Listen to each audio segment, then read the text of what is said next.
Hello friends, welcome to துளசி மாடம் channel. இன்றைக்கி பார்த்திங்கன்னா நம்ம வந்து மாவு கோலம் வந்து போடுவோம். அந்த மாவு கோலம் நம்ம டெய்லி ஊற வச்சு அரைச்சி ஒரு ஃபங்க்ஷன் டைமில் போடணுன்னா சில டைம் மறந்துடுவோம். அப்படி இருக்கப்போ நம்ம வந்து இந்த மாதிரி இன்ஸ்டண்ட்டாக வந்து செஞ்சு வச்சுக்கலாம். அதை நம்ம தேவைக்கு ஏற்ப நம்ம தண்ணியில் போட்டு ஊற வச்சு நம்ம பண்ணிடலாம். அது எப்படி நம்ம வந்து ஸ்டோர் பண்ணி வைக்கிற அளவுக்கு பண்ணலாம் அப்படின்றத பார்க்கலாம். உங்களுக்கு தேவையான அளவு பச்சரிசி எடுத்துக்கோங்க. இது வந்து ரேஷன் பச்சரிசி தான் எடுத்திருக்கேன்.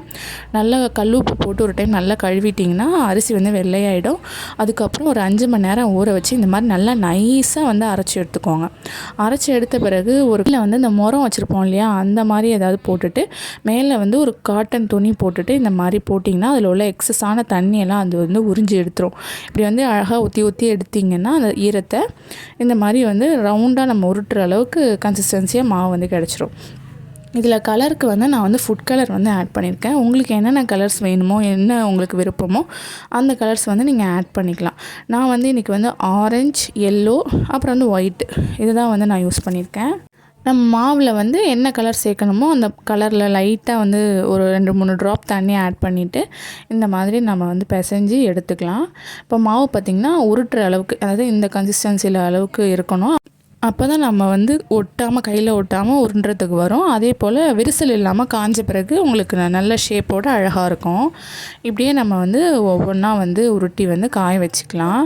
ரொம்ப வந்து வெயிலில் காய வைக்கணும்னு கிடையாது.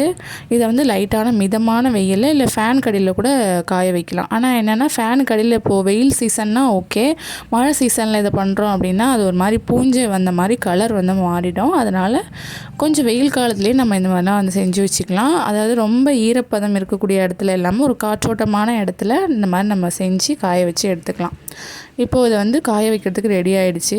நான் இப்போது வந்து இது பார்த்திங்கன்னா ஒரு 1 மந்த் பேக் வந்து நான் பண்ணியிருந்தேன். அப்போ நல்லா வெயில் அடிச்சுட்டு இருந்துச்சு இல்லையா, அதனால் ஒரே நாள்லேயே எனக்கு வந்து இந்த அளவுக்கு வந்து காஞ்சி வந்துடுச்சு.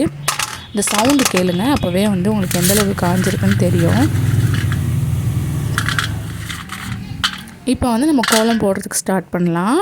இப்போ நமக்கு தேவையான கலர் எடுத்துகிட்டு லைட்டாக ஒரு 2 ஸ்பூன் அளவு ஃபஸ்ட்டு வந்து தண்ணி ஊற்றி பாருங்கள். நம்ம எந்த அளவுக்கு எடுக்கிறோமோ அந்தளவுக்கு தண்ணி ஊற்றணும். ரொம்ப வந்து திக்காக இருக்கிற மாதிரி வேண்டாம். இந்த அளவுக்கு எடுத்துக்கோங்க. எடுத்துகிட்டு இந்த மாதிரி கோலம் வந்து போட்டு பாருங்கள், சூப்பராக வரும். இது வந்து ஒரு ஃபங்க்ஷன் டைமில் நமக்கு வந்து ரொம்ப ஹெல்ப்ஃபுல்லாக இருக்கும். நம்ம இதை போட்டு எடுத்து வச்சிட்டோன்னா நம்ம ஊற வைக்கிறதுக்கு மறந்துட்டோம் அப்படின்ற மாதிரி இல்லாமல் ஈஸியாக எடுத்துக்கலாம். இதை வந்து அரிசி மாவுலேயும் வந்து பண்ணலாம். ஆனால் இந்த அளவுக்கு வந்து உங்களுக்கு அழகாக வராது. இது வந்து ஊற வச்சு இந்த மாதிரி ப்ராசஸ் பண்ணி எடுத்து வச்சா தான் நல்ல பர்ஃபெக்டாக வந்து போடுறதுக்கு வரும். இதில் எந்த கலர் வேணாலும் நீங்கள் வந்து ஆட் பண்ணிக்கலாம்.